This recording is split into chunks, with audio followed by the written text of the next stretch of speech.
ETF index mutual funds నేర్చుకుని stock మార్కెట్లో రాణించాలనుకుంటున్నారా? వెంటనే ఈ నెంబర్కి కాల్ చేయండి.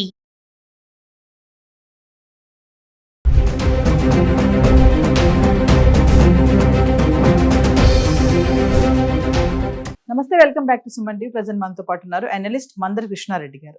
నమస్తే సార్. నమస్తే అమ్మ. సార్, బంగారం ధరల గురించి మాట్లాడుకుంటే మనం పెరిగినప్పటి నుంచి మాట్లాడుతున్నాం, తగ్గాక మళ్ళీ పెరిగాయి, మళ్ళీ తగ్గాయి. అంటే ఎలాగ ఇప్పుడు పెళ్ళిళ్ళ సీజన్ వస్తుంది కాబట్టి కొంచెం ఈ తగ్గడం అనేది ఏమైనా మహిళలకి ఒక గుడ్ న్యూస్ అనే అనుకోవాలి. అంటే ఇదే ధరలు మనం ప్రీవియస్ మాట్లాడుకున్నాం డిసెంబర్ కల్లా తగ్గుతుందేమో అనేసి. మరి ఇంకొక వారం అయ్యాక డిసెంబర్కి వచ్చేస్తాం మనం. మరి ఇంకా తగ్గుతుంది అంటారా? ఛాన్సెస్ ఉన్నాయా, లేదంటే అమాంతంగా పెరిగే ఛాన్సెస్ ఏమన్నా ఉన్నాయంటారా? బంగారం గురించి దాదాపుగా వారంలో 3 రోజులు మనం మాట్లాడుతూనే ఉన్నాం. బంగారంలో పరిస్థితులు ఖచ్చితంగా ఇదమిద్దంగా ఇదే జరుగుతుందని చెప్పడం చాలా కష్టంతో కూడుకున్న పని. ఎందుకంటే ప్రపంచ పరిస్థితుల్లో ఏ చిన్న మార్పు వచ్చినా దాని ఫలితం బంగారం మీద ఉంటుంది. స్థానికంగా ఉండేటువంటి పన్నుల రేట్లలో తేడాలు వచ్చినా కూడా రేట్లు పెరిగే అవకాశం ఉంది. మనం ఇది కూడా చెప్పుకున్నాం. మనం ఒక ఇండియాలోనే తీసుకున్నట్టయితే ఒక రాష్ట్రం నుంచి ఇంకో రాష్ట్రం తీసుకుంటే, ఒక నగరం నుంచి మరో నగరం తీసుకుంటే కూడా రేట్లు తేడా ఉంటాయి. చివరికి 10,000 రూపాయల డిఫరెన్స్ ఉండేటువంటి పరిస్థితులు కూడా ఇక్కడే ఉన్నాయి. మనం ఒక 100 రూపాయలు 500 రూపాయలు రేటు తగ్గితేనో వెంటనే మనం అయ్యో ఇంత పెరిగిపోయిందని మనం బాధపడుతున్నాం, భయపడుతున్నాం.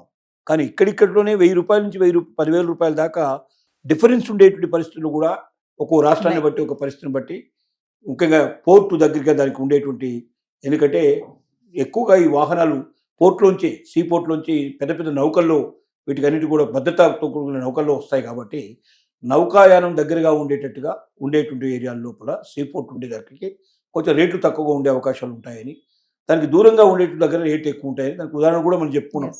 ఢిల్లీలో చాలా ఎక్కువ రేటు ఉంటుంది.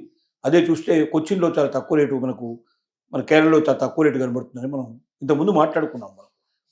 అయితే ఇప్పుడున్న పరిస్థితుల్లో ఏమవుతుందంటే బాగా తగ్గింది, మళ్ళీ కొంచెం పెరిగింది, మళ్ళీ కొంచెం తగ్గింది. ఈ హెచ్చు తగ్గులు ఇక్కడిక్కడే నాట్యం చేస్తున్నాయి, వస్తూ పోతున్నాయి.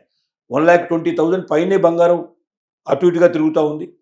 1,50,000 పైనే మనకు వెండి కిలో కూడా అటు పైన కింద తిరుగుతూ ఉన్నాయి. ఇప్పుడు దాదాపుగా 1,23,000 దాకా వచ్చినట్టు కనబడుతుంది. అలాగే 1,60,000 పైన మనకు వెండి కూడా కనబడుతుంది. ఈ రేట్లు ఇలాగే కొద్దిగా తగ్గుతుంటాయి, కొంచెం పెరుగుతుంటాయి, తగ్గుతుంటాయి, పెరుగుతుంటాయి. దాదాపుగా డిసెంబర్ దాకా ఇదే పరిస్థితి. డిసెంబర్ మనకు 30 దాకా, జనవరి 1 వరకు దాదాపు ఇదే పరిస్థితులు నడిచే అవకాశాలు కనబడుతున్నాయి. ఎందుకంటే పెద్ద మార్పులు డాలర్కి సంబంధించినటువంటి విలువలు కూడా దానిలో ఏమాత్రం తగ్గుదల కనబడని పరిస్థితి ఏర్పడుతుంది. స్టాక్ మార్కెట్లు కూడా చక్కగా బ్రహ్మాండంగా ఫ్లరిష్ అవుతున్నాయి. రియల్ ఎస్టేట్ కూడా రోజు రోజు కొద్దిగా డెవలప్ అవుతూ ఉంది. తర్వాత దాంతోపాటుగా వేరే పన్నులలో కూడా పెద్ద మార్పు ఏం రాలేదు. యుద్ధాలు కూడా పెద్దగా చెప్పుకోదగినట్టు యుద్ధం ఒక యుక్రెయిన్ రష్యా యుద్ధం మాత్రమే ఇప్పుడు నడుస్తూ ఉంది. గాజా సంబంధించినటువంటి ఇజ్రాయెల్ యుద్ధం ఆగిపోయింది దాదాపుగా. కాబట్టి యుద్ధాలు కూడా పెద్దగా లేవు చెప్పుకోదగినవి. అన్ని పరిస్థితులు ఇప్పుడు ఒక రకంగా ఒక స్తబ్దమైన వాతావరణం ఉంది.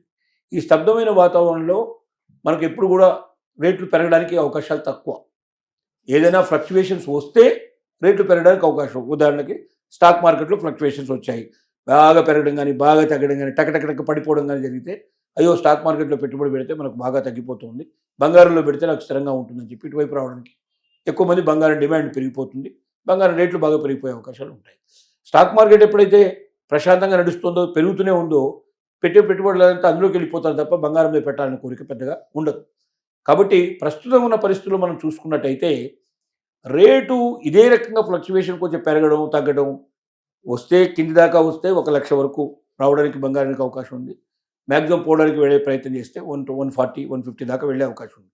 కానీ ఇది ఎట్లా పెరుగుతుందా తగ్గుతుందా అని ఖచ్చితంగా చెప్పాలంటే మాత్రం చెప్పగలిగే పరిస్థితి లేదు. ఒక్కటే చూడాలి మనం, 15 డేస్ 20 డేస్ ఒకవేళ ట్రెండ్, ఒక 15 రోజులు 20 రోజులు ఒకే ట్రెండ్లో పెరగడమే తప్ప తగ్గని పరిస్థితి ఏర్పడితే మాత్రం ఇక పెరుగుదలకే అవకాశం చాలా ఎక్కువ ఉందని మనం భావించవచ్చు. అలాగే ఒక 15 రోజులు 20 రోజులు మనకు తగ్గుదలే కనబడినట్టయితే తగ్గడానికి అవకాశం ఉంది తప్ప ఇంకా పెరగడానికి అవకాశం లేదని మనం ఒక నిర్ణయానికి రావచ్చు. ఈ 1 మంత్లో జరిగింది ఏంటంటే 3 రోజులు పెరుగుతోంది, 3 రోజులు తగ్గుతోంది, ఓ రోజు తగ్గుతుంది, ఓ రోజు పెరుగుతోంది. కాబట్టి ఈ ఫ్లక్చువేషన్ లోపల పెరుగుతుందా తగ్గుతుందా ఏం కాబోతుందని చెప్పడం అనేది ఎంత పెద్ద మేధావి అయినా, ఎంత పెద్ద గోల్డ్ లోపల నిపుణులైనా చెప్పడం చాలా కష్టం. అంటే ఇన్వెస్టర్స్ కూడా టర్న్ అవుతున్నారు, గోల్డ్ వైపు వెళ్ళట్లేదు అనేది ఒక టాక్ అయితే ఉంది సార్. నిజమే అంటారా? ఈ ధరలు తగ్గుతున్న క్రమం లోపల చాలామంది వేరే వైపు టర్న్ అవడానికి కూడా పాసిబిలిటీస్ ఉన్నాయి. అవి కూడా జరుగుతున్నాయి ఒక రకంగా చెప్పాలంటే. రెండోది ఏంటంటే వెండికి మాత్రం ఏంటంటే డెఫినెట్గా స్థిరత్వం ఉంటుంది అనే భావన మాత్రం ఉంది. వెండి గురించి మనం చాలాసార్లు చెప్పుకున్నాం కూడా. ఎవరైనా పెట్టుబడి పెట్టదలుచుకుంటే వెండిలో పెట్టుబడి పెట్టండి. వెండి మాత్రం డెఫినెట్గా పెరుగుతుంది. ఈ వెండి ఒక ఆభరణాలకే కాకుండా వాహనాల్లో విపరీతంగా ఉపయోగిస్తున్నారు, సెమీ కండక్టర్స్లో ఉపయోగిస్తున్నారు దాన్ని.